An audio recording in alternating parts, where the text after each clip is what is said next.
અંતરિક્ષની રેસમાં ઇસરોએ વિકાસ પથ અપનાવ્યો છે. ચંદ્ર પર સર્વોચ્ચ વિક્રમ બાદ હવે સૂર્યનો સામનો કરવા ટીમ ઇસરો તૈયાર છે.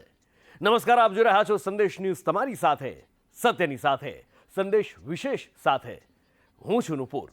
લેન્ડર વિક્રમ અને રોવર પ્રજ્ઞાન દ્વારા રહસ્યમય ચાંદના એક રાસ ધરતી સુધી પહોંચાડવાનો સિલસિલો ચાલી રહ્યો છે અને ત્યાં જ ચાંદના દક્ષિણ ધ્રુવ પર ઓક્સિજનથી લઈ પ્લાઝમા સહિતની કિંમતી વસ્તુઓ હોવાનો પુરાવો મળી ગયો. લેન્ડર વિક્રમે ટેકનોલોજીની મદદથી ચંદ્રની ધરતી પર ભૂકંપનો પણ પત્તો લગાવી લીધો અને હજી પણ ચંદ્રના રહસ્યો સામે આવવાનો સિલસિલો યથાવત છે. ત્યારે સફળતાના દોર વચ્ચે હિન્દુસ્તાને હવે ચાંદ બાદ સૂરજના રહસ્યો જાણવાનો ટાર્ગેટ સેટ કરી લીધો છે, જેની ઉડાનનું કાઉન્ટડાઉન શરૂ થઈ ગયું છે અને વધુ એક વખત આખી દુનિયા ચંદ્રયાન બાદ હિન્દુસ્તાનના સૂર્યયાન પર બાજ નજર રાખીને બેઠી છે, જેનું નામ ટીમ ઇસરોએ આદિત્ય L1 રાખ્યું છે.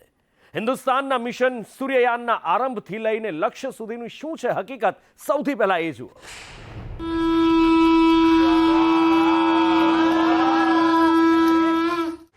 जी हाँ, आप अपनी स्क्रीन पे देख सकते हैं कि हम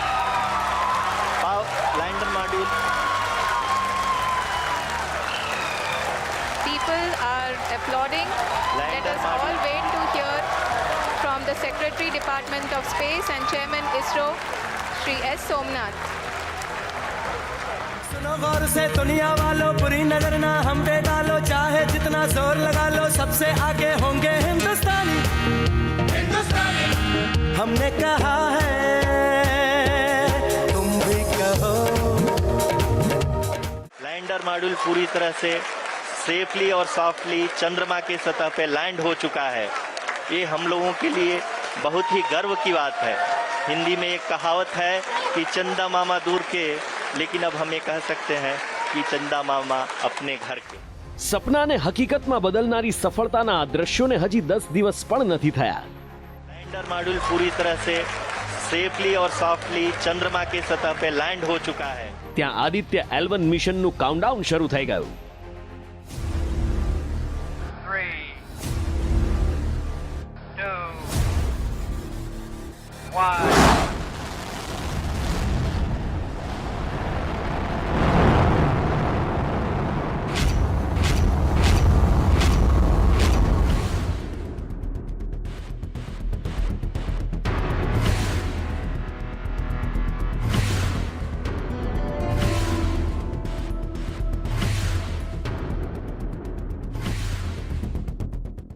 ચંદ્રયાન બાદ હવે સૂર્યયાનનો વારો.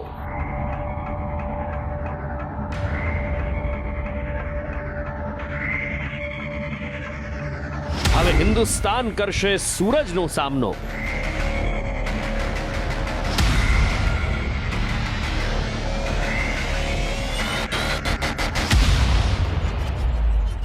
વધુ એકવાર શ્રી હરિકોટા તૈયાર.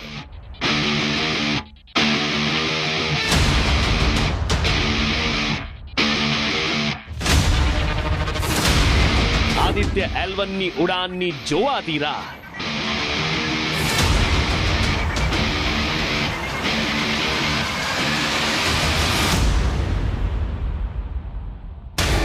સૂર્ય માટે વિશ્વનું સૌથી સસ્તું મિશન.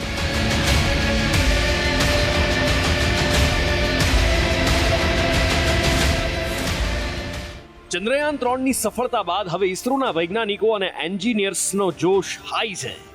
ચાંદને ચૂમવાનું સપનું હકીકત કર્યા બાદ હવે સૂરજની શોધ માટે team ISRO mission Aditya L1 launch કરવા જઈ રહી છે, જેની ન માત્ર તૈયારીઓ થઈ ચૂકી છે, પણ 100% સફળ રિહર્સલ બાદ લોન્ચિંગની ઘડી પણ આવી ગઈ છે.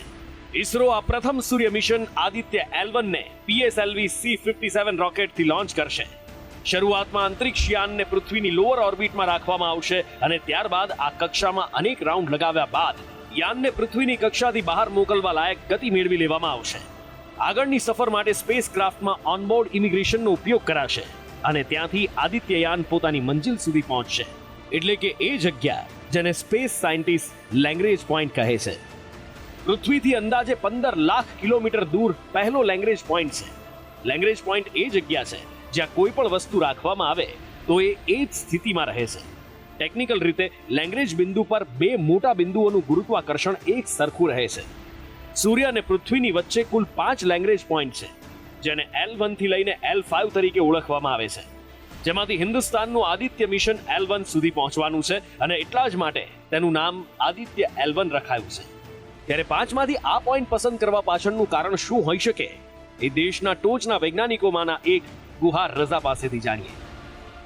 L1 पॉइंट वो पॉइंट है जहां पर धरती और सूर्य का गुरुत्वाकर्षण इतना होता है कि वो घुमाता रह सके जो स्पेसक्राफ्ट हमने भेजा है. और ये L1 ऐसी जगह पर होता है जो धरती और सूर्य के बीच में है. ये लैग्रेंजियन पॉइंट धरती और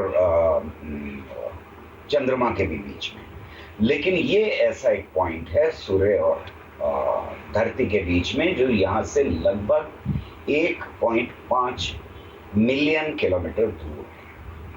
यहाँ पहुँचने में हमको लगभग 4 महीने लगेंगे और इसके बाद जब वहाँ पहुँच जाएगा तो फिर हमको जो ईंधन चाहिए इसको ठीक रखने के लिए वो बहुत कम ईंधन चाहिए होगा. इसलिए हमने L1 पॉइंट चुना है. હકીકત એ પણ છે કે ઇસરોનું આ મિશન કોઈ ટેકનોલોજી પ્રસ્થાપિત કરવા માટેનું નહીં, પણ આ મિશન સંપૂર્ણપણે વૈજ્ઞાનિક સંશોધન માટેનું છે. ત્યારે ઇસરોના આ મિશનની જો વાત કરીએ તો ये जो मिशन है जिसको आदित्य L1 का नाम दिया है इसरो ने, वो मिशन वैज्ञानिक जानकारी हासिल करने के लिए. अभी तक जो हमारे मिशन थे उनको हम 3 श्रेणियों में रख सकते हैं. एक वो मिशन थे जिनको हमने सैटेलाइट लॉन्च करने के लिए, ऑर्बिट्स में भेजने के लिए इस्तेमाल किया. दूसरा वो मिशन जिसमें हमने चांद तक पहुंचने की कोशिश की. और तीसरा वो मिशन जिसमें हम मंगलयान तक पहुंचे. ये पहली बार है कि हम सूरज को, यानी सूर्य के अंदर क्या कुछ हो रहा है और सूर्य हमें किस तरह से प्रभावित करता है, ये मिशन इस जानकारी को हासिल करने के लिए है. L1 પર પહોંચતાની સાથે જ આદિત્ય અને તેની સાથે જઈ રહેલા 7 પેલોડ એક્ટિવ થઈ જશે, જે અલગ અલગ ફોટોસ્ફેર, ક્રોમોસ્ફેર અને સૂર્યની સૌથી બહારની પરત એટલે કે કોરોનાનું અધ્યયન કરવામાં મદદ કરશે, જેમાં કેટલાક ખાસ ઉપકરણોની મદદ લેવામાં આવશે. આદિત્ય L1 ની સાથે solar ultraviolet imaging telescope, plasma analyser, solar low energy X ray spectrometer, high energy orbiting X ray spectrometer અને મેગ્નેટોમીટર હશે. આદિત્ય L1 દ્વારા એ જાણવાનો પ્રયાસ કરવામાં આવશે કે સૂર્યના બહારના પડનું તાપમાન અંદાજે 10 લાખ ડિગ્રી સુધી કેવી રીતે પહોંચી જાય છે. આદિત્ય L1 તેમાં રહેલા વૈજ્ઞાનિક ઉપકરણોનો ઉપયોગ કરી સૂર્યકિરણોની સાથે તેના ચુંબકીય ક્ષેત્ર વિશે પણ માહિતી એકત્ર કરશે. આ ઉપરાંત કોરોનલ હીટિંગ અને સૌર હવાને સમજવાનું પણ લક્ષ્ય રહેશે. तो इस केस में सूर्य के केस में उल्टा होता है. सूर्य का टेम्परेचर 5700 डिग्री है, बाहर का तापमान जो है 10 लाख डिग्री है. ये कैसे होता है? तो ये अभी तक भी इसमें हमें क्लियरिटी नहीं है इस बारे में कि क्यों होता है. तो इसलिए हमने आदित्य के बारे में प्लान किया. इस पे 7 जो पेलोड्स हैं, जो VLC है, विजिबल इमिशन लाइन कोरोनोग्राफ है, ये एक यूनिक है. इस पर क्या है कि हम वायुमंडल जो सूर्य का है उसका स्पेक्ट्रोस्कोपी भी लेंगे और उसके इमेजिंग भी लेंगे. इमेज हम कंटिन्यू रेडिएशन में लेंगे. कंटिन्यूम रेडिएशन जो है वो सोलर डिस्क लाइट है, सूर्य की लाइट है जो कि इलेक्ट्रॉन से स्कैटर होकर हमारे पास पहुंचती है. परंतु जो मिशन लाइन स्पेक्ट्रा है, वो जो रेडिएशंस हैं, वो किरणें हैं, वो वायुमंडल में ही पैदा होती हैं. तो हम उस वायुमंडल की रियल फिजिकल भौतिक कंडीशन क्या है, वो कैसा है, कैसा नहीं है, उसका तापमान कैसा है, उसको हम स्टडी कर सकते हैं. સૂર્ય સૌરમંડળના કેન્દ્રમાં હાઇડ્રોજન અને હિલિયમ ગેસથી ભરેલો એક મોટો ચમકતો તારો છે, જેનું અસ્તિત્વ અંદાજે 4.5 અબજ વર્ષ છે. સૂર્યમાં સૌથી વધુ તાપમાન તેના કેન્દ્રમાં હોય છે, જે અંદાજે 1.5 કરોડ ડિગ્રી સેલ્સિયસ જેટલું પણ હોઈ શકે છે. ત્યારે સવાલ એ છે કે સોલાર મિશન દ્વારા હવે સૂરજ વિશે કઈ નવી માહિતી મળી શકે છે.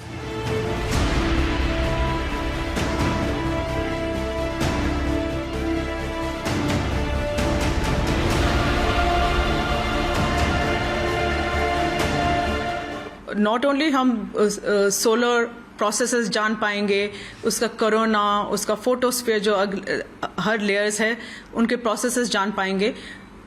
एडिशनली हम ये जो कोरोनल मास इजेक्शन है, सोलर वेदर है, स्पेस वेदर, सोलर स्टॉर्म्स, ये सब लेके हम बहुत चिंता में रहते हैं कि हमारे अर्थ के वेदर सिस्टम को और ब्रॉडकास्ट सिस्टम्स को डिस्टर्ब ना हो.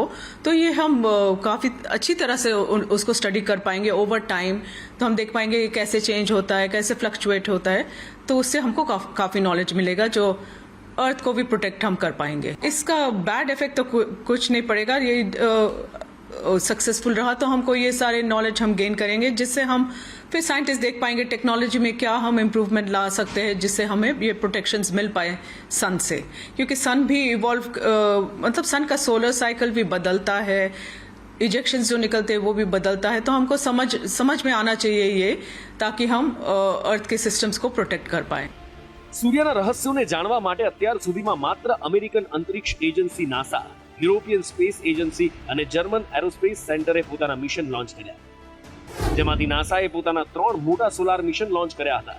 જેમાં પહેલું મિશન સોલાર અને હિલિયોસ્ફેરિક ઓબ્ઝર્વેટરી એટલે કે સોહો, નાસાનું બીજું મિશન પાર્કર સોલાર પ્રોબ અને ત્રીજું મિશન ઇન્ટરફેસ રીજન ઇમેજિંગ સ્પેક્ટ્રોગ્રાફ એટલે કે આઈરિસનો સમાવેશ થાય છે. અને હવે ભારત સૂરજની ખોજ માટે પોતાનું પહેલું મિશન આદિત્ય L1 લોન્ચ કરવા જઈ રહ્યું છે. આ મિશન દ્વારા સૂરજના તાપમાન અને અલ્ટ્રાવાયોલેટ રેઝની ધરતી પર શું અસર થાય છે તેનો પણ અભ્યાસ કરવામાં આવશે. ઓઝોનના પડ પર સૂર્યનો પ્રભાવ ક્યારે, કેવો અને કેટલો પડે છે તેનું અધ્યયન કરવાનું પણ મુખ્ય લક્ષ્યાંક છે.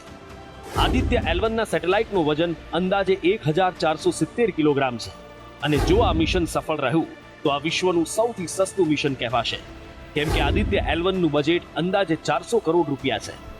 રોકેટ અને સેટેલાઇટ તૈયાર છે. આ મિશનના લોન્ચનું કાઉન્ટડાઉન સ્ટાર્ટ થઈ ચૂક્યું છે.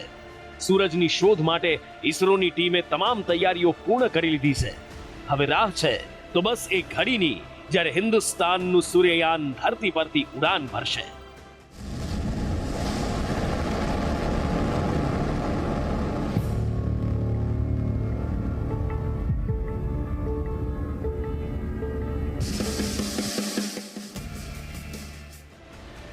ब्यूरो रिपोर्ट, संदेश न्यूज.